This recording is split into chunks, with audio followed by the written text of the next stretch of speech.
morning, AO Southwest. My name is Paul Vassallo, your Director of Leadership Development. We are sitting here with the one and only Maria Esposito, and we are very blessed to have you here today. Thank you for joining us. We're going to get into her story of over 25 years of service to the company, to the agency, her clients. But as we always like to start the podcast off with, make sure that you tag the agency with AIL World, the hashtag takeawaytuesday, nextgenleadership, for when you're posting your stories and your top takeaways for the podcast, because there's 25 years of knowledge and experience and life and business and everything in there. So we're going to go ahead and jump right into it. Sound good? Yes. Okay. So Maria, you are from Poland originally, correct? Yes. And you've now been with the company for over 25 years. What did you ever imagine now in hindsight that you'd be in sales for 25 years and you'd have a very decorated sales career? Absolutely not. Okay. Absolutely not. I grew up in a socialistic system. So there was a plan for you. Yeah. And I didn't know anything better. So even if I studied marketing and all the other stuff, I was never exposed to sales. So I never believe in working on the commissions. I never believe it. So you came over to the United States around age 23, 24, correct? Yes. And so I want you to tell the story of how that happened. So you came over here to visit, and then you said you fell in love? Is that how that worked? Okay. Yes. The love brought me to this country. Okay. I was in college. I came only for vacation. When you live in Europe, you have an opportunity. You have a 3 months vacation when you're in college, so you have an opportunity to travel. Europe is not so big, so you can go from country to country, but America was always something, exotic to me, so I wanted to come. I got the invitation from my parents' friends, and I came for vacation. Okay. And I met my husband, which was just, took care of me during the summer, and, we had a good time. We kept in touch, and he invited me the following year. Okay. And then became more serious that, when we decided to get married, he went to Poland, he married me, and they were early 80s, which was the only way, to live. It was over here and not over there, where there was a lot of changes going on.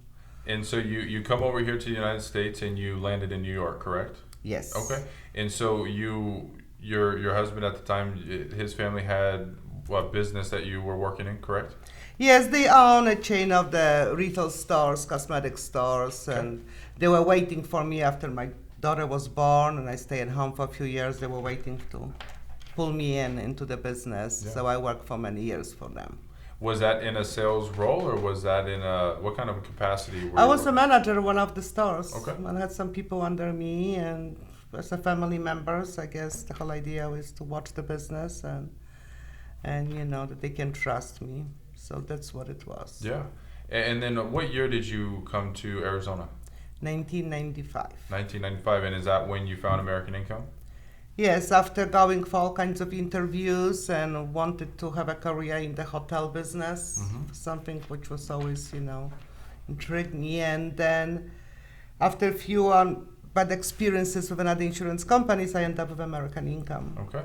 And you said something about before when we were talking that the interview process was a little bit different. You were waiting for a phone call, and how did that go? Absolutely, and I think the first interview. Okay. The first interview, the way it was completely different than any other interviews I was going for a few months. So that's something when I started to like the person who interviewed me. And once he explained me what it's all about, I said I don't mind to work for him or work with him. And the second interview, which was like the next day, which was a group interview, and they give you the presentation, they introduce you to the product, they have a psychological test, and then they make this field is very hard to get the position. So it's only 3 people after 19 will be called, and you have to wait between 6 and 6:15 for the call if you get it. And that's what I think was now I want it. Right. Just to satisfy myself and was my ambitions, to get the job. And once I got it, then, little by little. Yeah. So have you always been a competitive person? Maybe not really competitive, but I always wanted to make sure that I can be proud of myself, and people who I care about, they can be proud of me, that I can let them down. So once I made the commitment to take this position with American Income, I wanted to make sure that I give 100% of myself. Correct. I wasn't even believing that I'm going to be very, very successful, but if I don't give 100% of myself, then I might regret it. Correct. In the future. How old was your daughter in 1995 when you started? 11 years old. Okay. And so what was kind of going through your head at that point in time? You're a single mom and you got 11 Well, we came to Arizona when I was still married. One of the reasons was to save our marriage. Okay. Just moving to somewhere else. And didn't last long. We separated within the first 8 months. So I had a support from him if it comes to taking care of our daughter, but I also felt like I can't be dependent on anybody else. I have to take care of myself, and I have to take care of my daughter because I couldn't count on my ex-husband. So I just got her involved in my career, and I got her involved in my schedules. I wanted to make sure that she follow certain rules that, you know what I mean, and put up with my schedule during the week, but I know that the Saturday and Sunday, they were our time. And Correct. I didn't make any plans for anything else. It was always me and her. Was that hard for you navigating that during the week, knowing that maybe there was some things you could miss out on or anything like that? That conversation with yourself, was that a challenge for you, or did you know that Saturday and Sunday you guys were going to do your thing? So well, there were, this career gives you opportunity that you have emergencies. Right. You can make choices, and you can make up different ways. My schedule worked for me and my daughter, and even when later on when I got divorced and I wanted to date, I was dating during the week because I never give up my weekend with my daughter. But you still can make choices. You still have a freedom that if something comes up, you can always, do what you have to do. Right. But it helped me. I didn't become lazy. Following the schedule helped me to focus what I wanted to achieve. Correct. And so you utilized creating good habits to get ultimately what you wanted to do. Now, when you came here,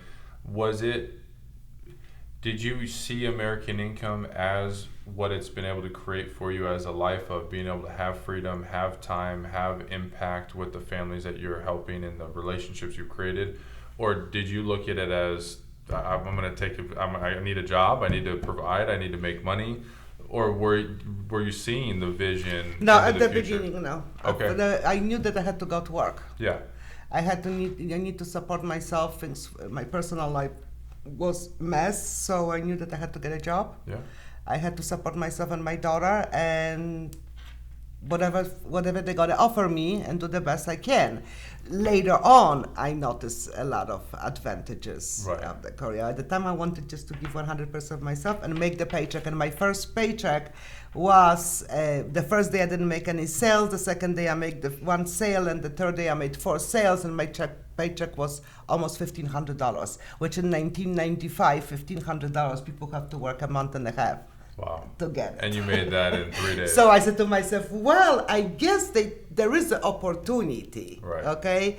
Because this kind of money, I got it the first time, and I said to myself, okay, it's gonna work. Right. And then the first convention, which I guess they put the red carpet for us. And I wasn't accustomed to this. Nobody ever done it for me like this. So there was also, I guess they deliver what they promise. Correct. When you started to see that early success, was that something that helped shape your goals for the future of being able to create a life for you and your daughter that you didn't really think of at the beginning? Oh, absolutely. Yeah. Well, you learn the whole over the months and the years, you got support, you got mentors, and they shape for you they help you shape the picture Correct. for the future for you, okay? So you learned all the strategies and you educate yourself all the time. I was fortunate to be surrounded by the managers who really taught me how to sell. Right.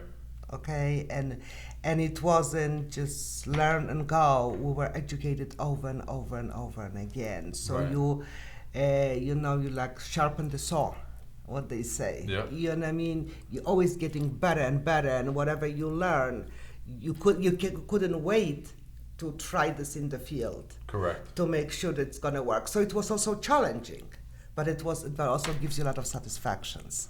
Yeah, and when you've seen in 25 years, you've probably had a lot of different leaders and mentors and managers and people in your life. So what would you say are some of the traits of the most successful leaders that you have had and that you've interacted with? The most successful traits. Well, they were very committed. Okay. They believe what they're doing. They were setting the goals.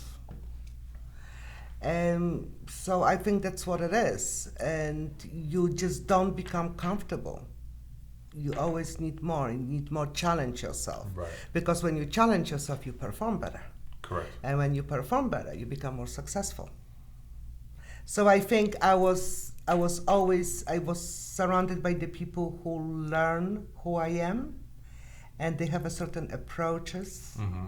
I think you have to have a little bit people skills. You have to have some people skills to know, because not everybody, if you offer something to somebody, it's not going to work on everybody. So Right.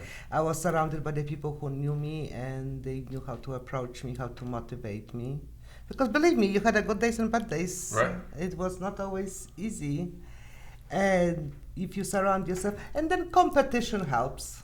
Competition, Of but course. it's a healthy competition. Of course. Well, I think you said something very valuable, is understanding one of the challenges in leadership is that you can't coach everybody the same. Absolutely. Not everybody's motivated by the same thing. Not everybody wants the same thing. And so although we're all on the same team, we're not all the same personality. We don't all want the same thing out of it and out of life, let alone out of American income or business in general, right? So that's where, I'm glad that you brought that up, because for a young leader that's growing in the business, there's not just one way to lead somebody. They're learning their personalities, learning what's important to them is really an important tool and strategy to know how to help get the most out of them for their future, their goals, and what they want to achieve. And have you experienced that because you went into management at some point? Yes. How did you get to experience that when you were leading others, of the interaction that you were having with certain people being different with this person than it was for that? Oh, absolutely, absolutely. The same thing, this is, I think, a process in sales when you're learning even how you sell, okay? Because it's how you learn the clients. Right. And, but you also sell yourself. Right. I believe that this is the number one. It doesn't matter what product you have to sell yourself first, that they're willing to listen. Correct. And accept what you have. So the same thing by managing other people, you have to know them a little bit. I used to make sure that I spent some time in the field with them. And I wanted to learn what the weaknesses they have, you know what I mean, to help them to get stronger with certain things and how to relate to me. And I knew that some people had to talk a different way to the other one, because that's what they needed. Yeah. Well, it's very valuable, because for you, you said early in your career you're very superstitious. Yeah. What did that look like for you? Well, it's just that if you achieve something, I said, what was different today than it was yesterday, that I had such a wonderful day? Well, it must be the pen. Yes. It must be the It's got shirt. to be the pen. Yeah, or maybe this shirt, okay? Yes. I remember when a week ago I was wearing this shirt, I had a good day, so now I'm gonna wear this shirt all the time, because that's what's gonna help. But that was just to help myself to go through. Correct. And overcome, certain situations, and help myself to get, stronger. But bottom line, to believe it. That's what it is. Okay, if I'm going to have this shirt, I'm going to have a great day. Right. And then you go and you don't think you're not negative, you are positive. It's amazing how when you tell yourself you're going to have a great day, normally it's a pretty good day. But just because you stubbed your toe in the morning doesn't mean it's going to be a bad day. Absolutely. Right? But when you get out of bed, you say, what do you say? Well, it's not going to be a good day. Well, when you start saying that, doesn't really matter what happens after that point, right? And then when you become so comfortable what you're doing and you enjoy what you're doing, because Correct. then you just don't think about this stuff. I don't Yeah. care what I'm gonna wear. You develop this skill. I'm gonna have a good time, or the people still like me and they still trust me and they believe in me, and you know Right. what I mean, and that's it. For sure. So what was the biggest catalyst for you? Because I'm sure when you first started, being $1 million producer probably wasn't on your radar. Is that fair? No, I didn't Okay. even know that I'm gonna be so long with the company. Right. I was focusing on supporting myself. Not to, well, I wanted to do the best I could, Of course. and then also, you know, to get the paycheck and support myself. Yeah. So I didn't have a goal. But I remember I had another coworker. We started the training the same way, which she was with the company for many, many years. And after the first year, I didn't care about the numbers. I didn't care about the competition. But after 1 year, it was January, I think the first meeting after the new year, and the MGA was asking, what are your goals for the year? And I remember she said, my goal is to beat Maria. And now suddenly the numbers became important. So suddenly it was a very healthy competition. Good. But now I started to watch her numbers. When I was watching her numbers, I started to watch everybody else's numbers, because there may be another superstar Correct. coming out. So, you know what I mean, that's what helped me. So the biggest problem is you get, after a little while, you get a little bit burned. Okay? I probably, after 10 years, I started to change the presentations a little bit, just to go and talk to people, not to follow anymore what I'm doing, because I didn't sound real. Right. I sounded like a Robot. recording, Yeah. yes, robot. So I wanted to challenge myself, or I'm gonna start the presentation different way today, or I'm gonna do something like that to make fun for myself. And well, my SGA once said it, you know, when I started to complain that I'm a little bit this and that's what he said, that take your head out of your ass and go to work. But you know what, it worked, Yeah. because nobody ever talked to me like this. Yeah. And he didn't want to hear. Did it fix it? Yes, absolutely. And the next day, because first I was shocked, speechless, when I heard it, that he never talked to me like this. Of So how course. can he say something like that? But at the same time, it worked, because everything else, any excuses didn't work anymore. You know what I mean? He was tired of listening or blaming for some other people or something that what's happening. So he said, just go to work and do what you're supposed to do. Yeah. But I was lucky that I had the people who could recognize this and just motivate And push you a little bit. Well, it's always good to have those people in your life. What would you say mentorship has, what kind of a role has mentorship played in the success that you've had in your career? Well, first of all, I could always count on the person, Yeah. okay, that they understood me, that they found the time for me, and they knew how to listen to me, and they knew how to talk to me because they knew me. Yeah. Okay, so not always I heard what I wanted to hear, but it worked. It's part of it. Yeah, so that's what it is. So they were watching. I wasn't completely alone on the island. Correct. Okay, but no matter how people, but it's you really very lonely in the field. There's a lot Right. of people don't recognize that. You think, well, you're seeing so many people, you're meeting with so many people, but you're really lonely. You are in the car, Yeah. and you have to drive from one house to a house. You have this conversation, and then you're leaving the house, and you're alone again. So you have to have this discipline to push you, because so many times you can have a 2-3 presentations, you don't make any sales, and you want to say, I'm done for today, I'm gonna Yeah. go. There was another thing, I always wanted to make sure that I use my first and the last name on the phone. Okay. So my name was very important to me, that I could never cheat in the field. Because it was Maria Esposito, Maria Esposito will be there, and I'm gonna keep my appointment. So it wasn't just Maria, because could be a million of them. Yeah, right. So this way, and besides, I was always the lady with the accent. You know, Yeah. the lady with the accent called, and she was, you know. Must be Maria. Yeah. So what are some of those field habits that you created to help lead to the success that you've had? First of all, be prepared for the field. Okay. Okay, I tried to be, I don't remember if it was just me or somebody gave me advice to be organized. Okay, and I wanted to make sure that when I pull the car out of the garage, that I'm organized for the whole field. Correct. So I have everything prepared, I have folders prepared, I have leads prepared. At the time we used to map. We used to have an atlas and we used to map. We couldn't Google No it. GPS. GPS. And so I had to make sure that I have from one appointment to another because again, sometimes you're running late. Yes. And you don't want to waste your time. And when you go to the field, you just maximize your time. And you've been at this for 25 years. You've probably developed some relationships with some of the clients. Is that fair? Yeah, Yeah. sure. So, Well, I met also my significant others, which we just had a 20th anniversary. I met through my work. He was my client. Okay, I did not know that. Okay, so that's So there always is another relationship. that's always a perk, right? And so with that, what are some of the client stories that for the newest agent they may not understand because, excuse me, a lot of people come to American Income for selfish reasons in a good way.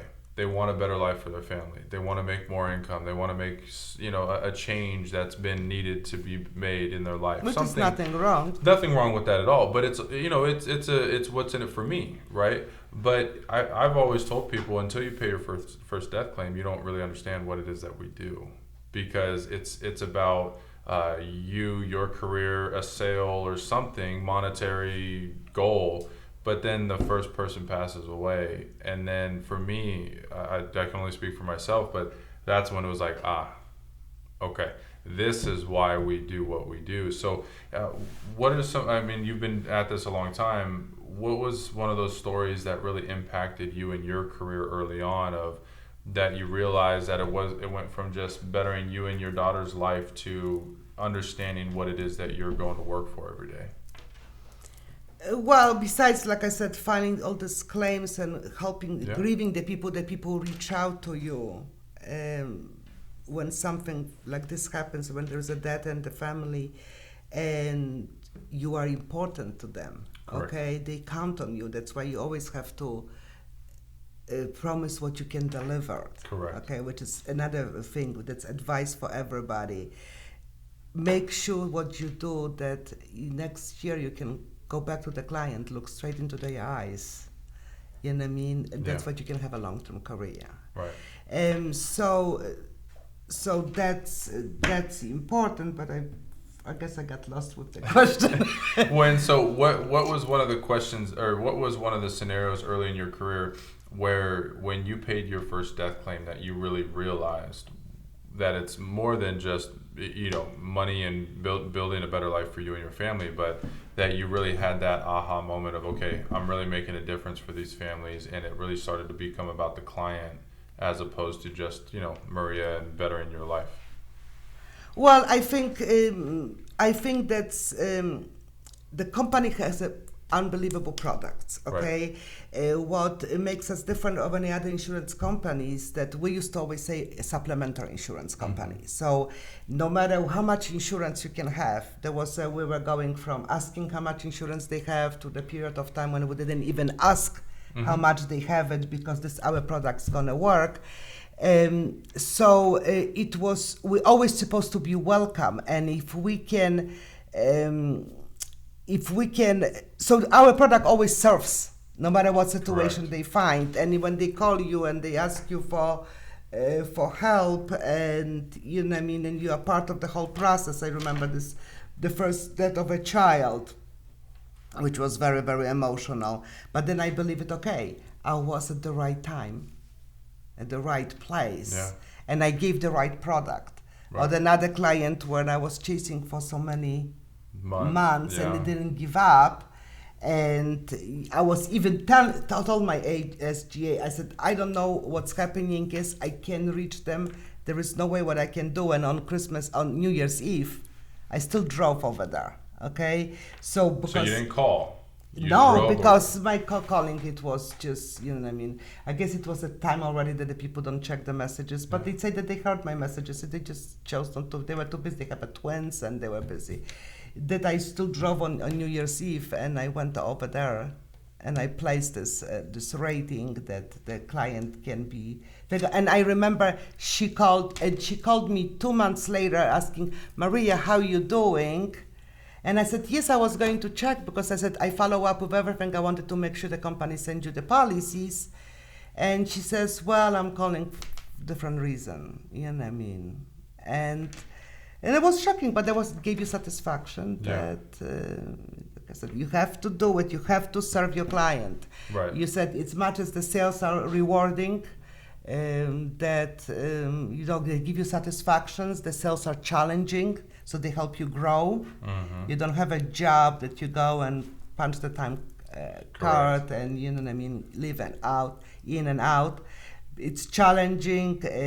It's rewarding, but not only financially, because if you find the purpose of this, that, you know what I mean, that you become important in some people's lives. Correct. And I always do what I would like somebody else to do it to me. That's my motto. I always say, Pretty good rule. as long as I serve you, I hope someday somebody will serve me the same way. Absolutely. Now, how many clients do you think you've helped over 25 years? We were just talking to Holly about this. Probably it must have been over 4,000 right now on the books, but there is so many fallouts. So, you know what I mean, there is so many of them. And finally, you also learn that you meet so many people, you hear Right. so many stories. You start to appreciate your own life, because when you hear somebody else's Right. problems, but even if you can be a good listener Mhm. to somebody else, for somebody else, that counts too. You know what I mean? When you brought up a very valid point of a lot of people, they come to American Income or insurance to for renewals. You've been at this for 25 years, by no means retired, right? But what does that mean for you and your family? You have 4,000 clients that you've helped over 25 years, and you get still paid on all of those every single month. Did you think about that 25 years ago? No.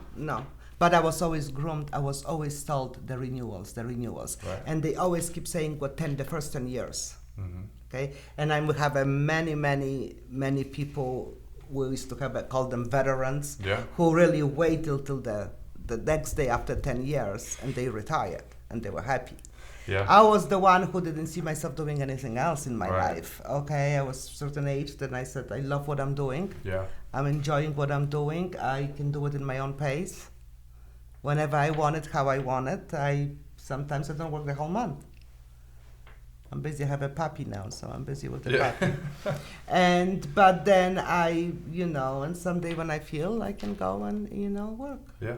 But the clients calling me now, and now, especially now, when we can use the cell phones, and they can always, and I make myself available 7 days a week. I'm getting phone calls all Well, the yeah, time. when 4,000 people have your phone number, I'm sure you're pretty busy still. Yeah, That's it's fair. always, Yeah. and sometimes it's just to say hello. Correct. But it's also, what does it do? If it say hello or fill up the claim or answer the question, Yeah. it's what helps me to keep my business Correct. on the books. Or it's to go to a birthday party, right? Absolutely. Because yeah, you that's said it. recently one Yes. of your members, they couldn't have 40th, their 40th yeah. party Yes, without their 40th. insurance lady. Yeah. So I mean that's got to make you feel good, right? After all these Absolutely. years. So as we wrap up, what would be your message to the newest agent in the field, to the newest manager that's being trained, of perseverance, of going through life and moves across the country and raising your daughter and having a sales career when you've never done sales before, and all of these things? What would your message of leadership and development of themselves? What would that message be for them?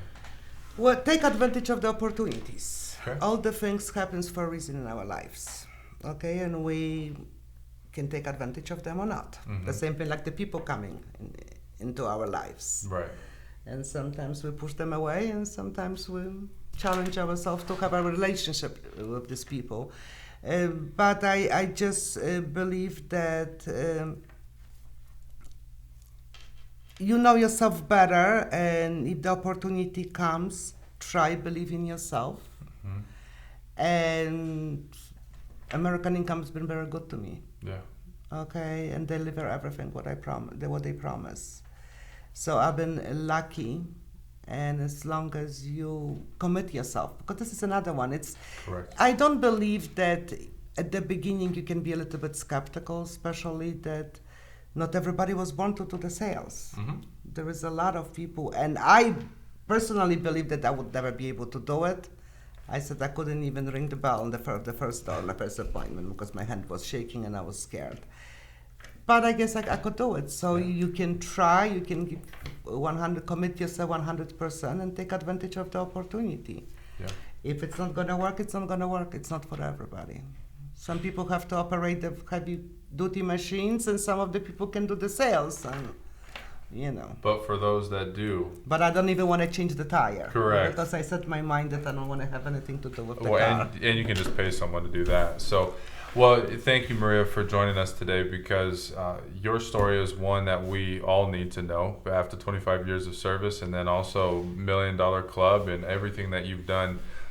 We hope that your story can now impact not only the young ladies coming up in this company, in this industry, but the men too, because something about your story, whether it be being an immigrant, whether it be moving across the country, going through a divorce, any of those things, that life events, right?